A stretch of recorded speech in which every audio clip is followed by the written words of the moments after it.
Shalom, paz e graça aos nossos irmãos que estão nos ouvindo pelo canal da Comunidade Fé e Missão.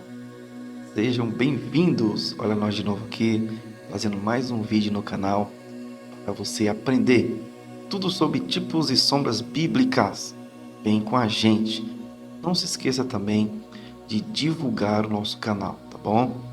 Deixa seu sininho aí clicado, tá bom? Clica nele, as notificações. Não se esquece também de você se inscrever no canal. É só apertar o botãozinho, gente, se inscreva. Não vai doer, nem vai machucar. E assim, cada clique que você der aí, deixando as notificações acionadas, se inscrevendo no canal, divulgando e compartilhando, você faz o reino de Deus avançar. Você faz a palavra de Deus ir adiante. E muitas pessoas também aprendem o que nós estamos aprendendo aqui. Então vamos lá aprender um pouquinho sobre o texto de hoje. Hoje Deus vai nos ensinar mais uma sombra, mais um tipo, mais um acontecimento que representava coisas do futuro e apontavam também para o nosso Salvador Jesus Cristo. E tudo na Bíblia, tá, irmãos? Lembrando, pegue a sua Bíblia. A gente não fica aqui inventando coisas, criando histórias. Não, é na Bíblia, para você ver que está lá, tá bom? Para que nós não venhamos aqui colocar coisas no texto que não existe. Agora, fato é que sombras, tipos, representações e símbolos é algo muito espiritual e está na Bíblia, tá bom? Você vê isso em muitas passagens bíblicas, tá bom? Um texto, por exemplo, está em 1 Coríntios, no capítulo 10, no verso 11. O próprio Paulo diz isso quando falava do povo do Egito que se prostrou e infelizmente morreram no deserto por causa da sua desobediência. Paulo diz em 1 Coríntios 10, 11, ora, tudo isso lhe sobreveio como figuras, quer dizer, símbolos, exemplos, sombras, tipos, e estão escritas para aviso nosso, para quem já são chegados os fins dos séculos. Olha o que Paulo está dizendo. Tudo o que aconteceu com o povo de Israel era uma figura, era um exemplo, era uma tipologia para nos alertar, visto que já estamos chegando no fim dos séculos. Então, temos muitas bases bíblicas para mostrar para você que isso é bíblico, tá bom? E não inventado. Então, creia. Então, deixa o seu like aí, deixa o seu comentário aí e compartilha, tá bom? Vamos lá, vamos pro texto de 2 Reis, capítulo 6. Você está com a sua Bíblia aí? Eu estou com a minha Bíblia aqui. Vamos lá. Eu estou com a minha Bíblia aqui. Vamos lá. Eu vou abrir aqui em 2 Reis, tá bom? No capítulo 6. Vamos ler um pequeno texto aqui que diz assim no primeiro verso. Vamos lá. E disseram os filhos dos profetas a Eliseu: eis que o lugar em que habitamos diante da tua face nos é estreito. Presta atenção no que eu vou falar para você aqui. Então, os filhos dos profetas chamaram o profeta Eliseu e disse para ele: olha, o lugar em que nós habitamos é estreito, é apertado. O lugar em que nós habitamos é difícil de se viver. Então, os profetas aqui estão representando os profetas do mundo. Eles estão simbolizando os profetas que existem no mundo hoje, que vivem neste mundo, um lugar apertado, estreito e difícil de se viver. Difícil de se viver. É um lugar complicado de se viver. Viver nesse mundo não é fácil. Então eles chamam Eliseu, que é uma figura de Deus. Eliseu está representando o próprio Deus aqui. É só uma representação, irmãos. Visto que ele também tem o Espírito de Deus. Então eles dizem para Eliseu: este lugar é apertado, é difícil, é estreito de se viver. Não tem como viver neste mundo com facilidades. Então eles estavam representando os profetas vivendo uma vida difícil nesse mundo. Agora, Vamos lá, no verso 2. Vamos, pois, até o Jordão, e tomemos de lá, cada um de nós, uma viga, e façamo-nos ali um lugar para habitar. Olha aí, ó. E disse ele: ide. Então os profetas disseram o quê? Olha, nós vamos, cada um de nós, até o Jordão, e de lá nós vamos tomar uma viga, tomar árvores, madeiras, e vamos construir uma habitação para nós. Aqui está apontando para algo mais profundo. Os profetas estão dizendo: nós vamos construir uma casa espiritual, aonde nós vamos ter a liberdade, aonde nós vamos ter espaço. Queremos que Deus nos leve a um lugar espaçoso. Queremos que Deus nos leve a um lugar de paz. Ora, nós não estamos falando do largo, do espaço, da porta larga do mal. Não. Estamos falando do lugar de espaço, de tranquilidade, de paz, que vem da parte de Deus. Olha o que a Bíblia diz aqui para nós. Salmos, vamos lá. Abra sua Bíblia no livro de Salmos. Eu vou abrir aqui no capítulo 118, tá? Você abre a sua aí, eu abro a minha aqui. 118, no verso 5. Olha o que o salmista diz aqui, ó. Invoquei o Senhor na angústia. O Senhor me ouviu e me tirou para um lugar largo. Olha que coisa tremenda. Olha que coisa maravilhosa. Deixa eu explicar aqui para você. O que é que os profetas fizeram? Os profetas, eles chamaram Eliseu, clamaram a Eliseu. Eliseu apontava para Deus e disseram: o lugar é estreito, é apertado, é difícil de se viver. Este lugar apontava para o mundo, onde é difícil de se viver mesmo, é complicado, é duro, não é fácil. Então eles disseram: vamos pegar viga no Jordão e construir um lugar largo, um lugar espaçoso, um lugar de tranquilidade. Isso aponta para o espiritual. Deus nos tira do nosso aperto e nos leva para um lugar espaçoso, um lugar largo. Não a largura e o espaço que Satanás dá para conduzir as pessoas ao inferno, como diz Jesus. Larga, espaçosa é a porta que leva para o inferno. Não é esse largo, não. Mas estamos falando de um largo no sentido de liberdade, no sentido de paz, no sentido de sem angústia, sem aperto espiritual, sem sofrimento. Então, este lugar apontava para a própria casa de Deus, para a própria igreja. Deixa eu te contar uma coisa. É na casa de Deus que você vai encontrar um lugar espaçoso, largo para você trabalhar, para você viver, para você ter paz, para você sair da angústia. Você viu que o salmista Davi disse? Invoquei o Senhor, assim como os profetas invocaram Eliseu. Invoquei o Senhor na angústia, quer dizer, no aperto. Assim como os profetas invocaram Eliseu no aperto. Aí diz: o Senhor me ouviu e me pôs em um lugar largo. Então Eliseu ouviu os profetas, os filhos dos profetas, e disse: ide, peguem a viga, construam um lugar largo, um lugar de paz, um lugar de alívio para vocês. Não é assim? Quando a pessoa está sendo espremida, sufocada, como é que ela fica? Então, Deus quer tirar você desse sufoco. Deus quer tirar você desse aperto e te dar um lugar largo, um lugar espaçoso para você viver, trabalhar, para você ter uma vida sem angústia, sem aperto.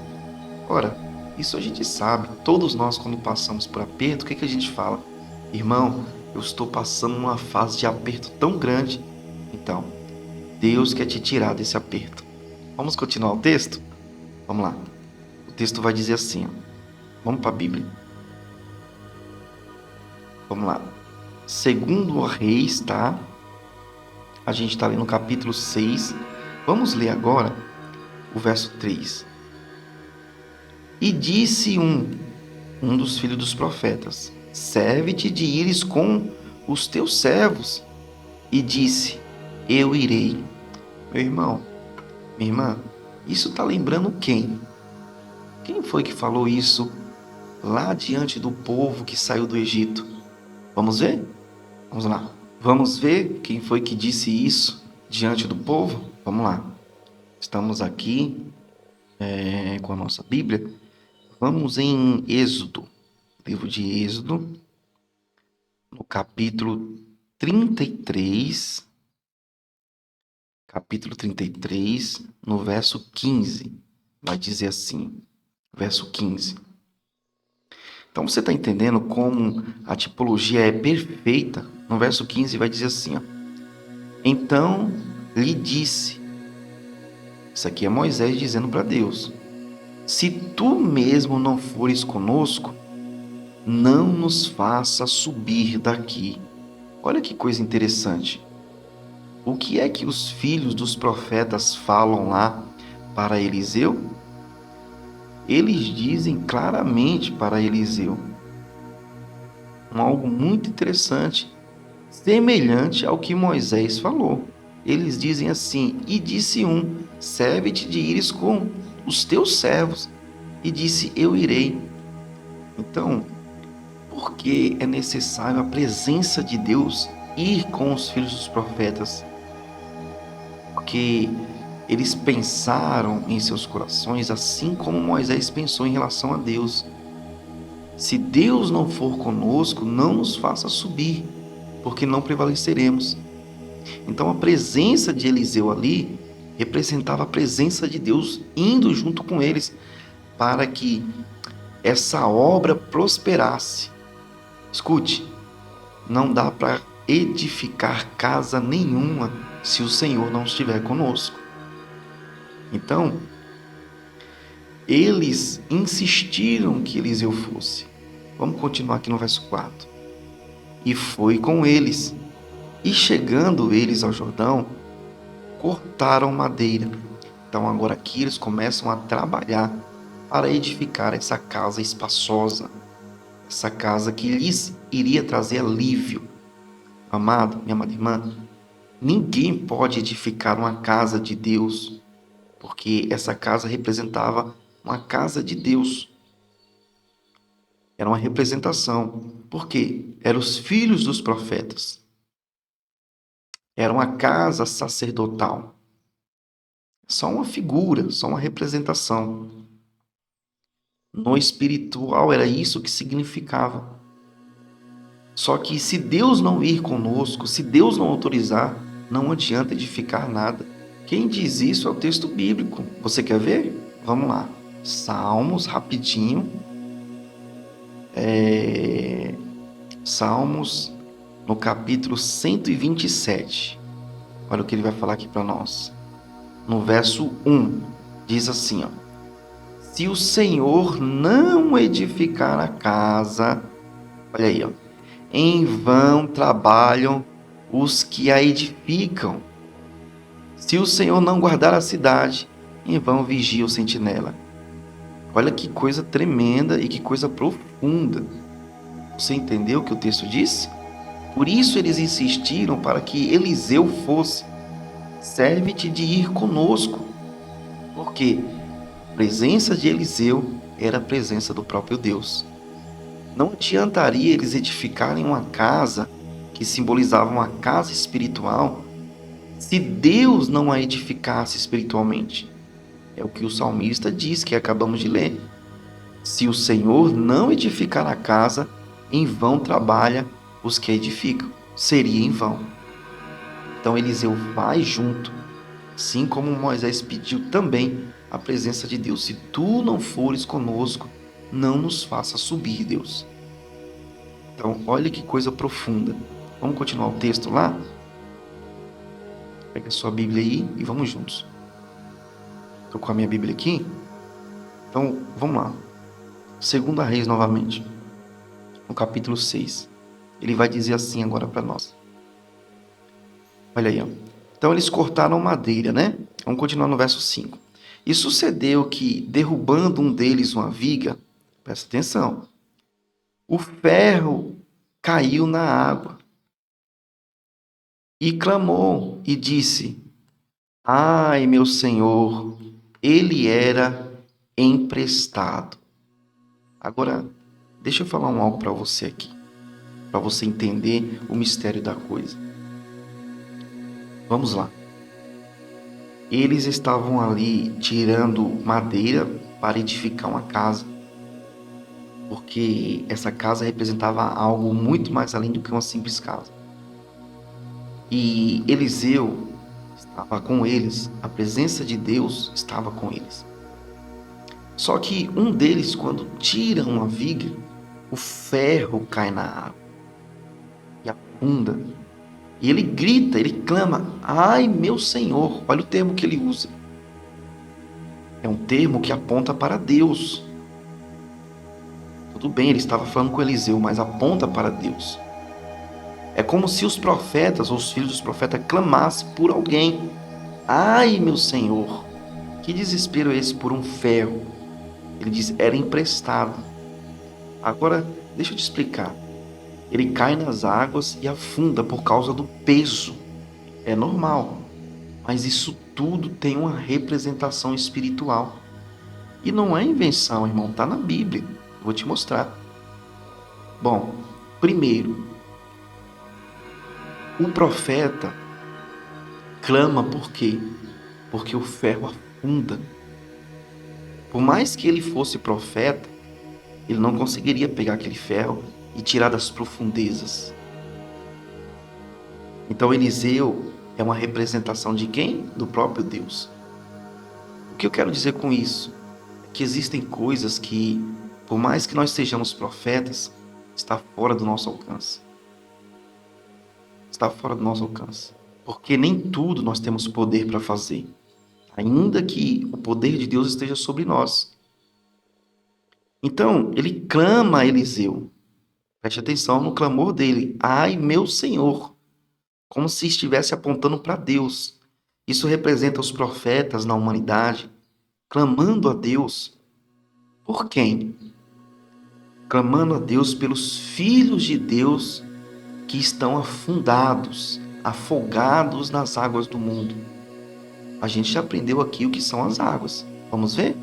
Pegue a sua Bíblia aí. Vamos para a Bíblia. Vai dizer assim para nós. Apocalipse,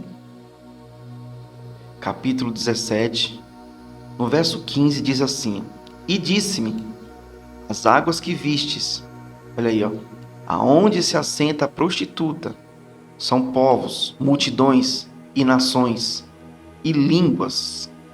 Você viu? Que o texto diz o quê? Que as águas representam povos, nações, tribos e línguas. Presta atenção. O ferro caiu nas águas e afundou.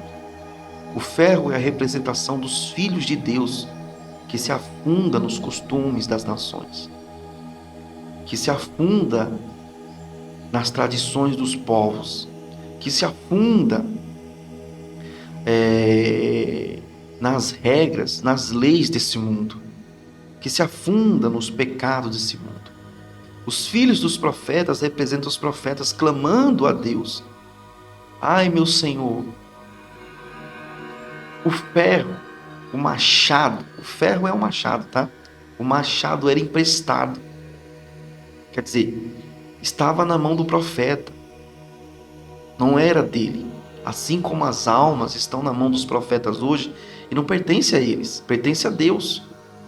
Então, eles clamam a Deus quando alguém se perde, se afunda nos costumes, nas tradições, nas leis, nos pecados, nos deleites desse mundo. Então, eles clamam a Deus, ai meu Senhor. Porque não é meu, é emprestado. As almas não são dos profetas, são emprestadas. Deus deu para que eles cuidassem. Então, esse ferro, esse machado representa os filhos de Deus que serão usados para também fazerem a obra nessa terra. para salvarem vidas, para pregarem a palavra. Esse machado representa os filhos de Deus. Eu vou te provar. Vamos lá. Pega a sua Bíblia aí e vamos lá para o livro de Jeremias. Olha o que o texto vai falar aqui em Jeremias. Livro de Jeremias vai dizer assim. Presta atenção. Jeremias capítulo 51. Ele vai falar assim. Vamos ler aqui no verso 20. Presta atenção como aquele machado que se afundou nas águas, que escapou da mão do profeta, representa os filhos de Deus que infelizmente se perdem das mãos dos profetas e se afogam nos costumes do mundo. Vamos lá. Jeremias 51, 20 diz assim: Tu és meu machado de batalha, ó glórias, é minhas armas de guerra, aleluias, e por meio de ti despedaçarei as nações, e por ti destruirei os reis, e por meio de ti despedaçarei o cavalo e o seu cavaleiro, e por meio de ti despedaçarei o carro e o que vai em cima dele. Só até aí. Olha que coisa profunda nós aprendemos aqui agora. Tá vendo aí? O que é que o texto diz?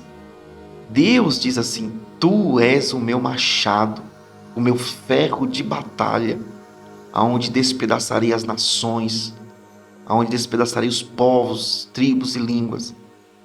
Só que, infelizmente, os filhos de Deus às vezes acabam, por algum motivo, escapando da mão dos profetas. Escapando no sentido de se perdendo e afundando nos costumes das nações, povos e tribos e línguas.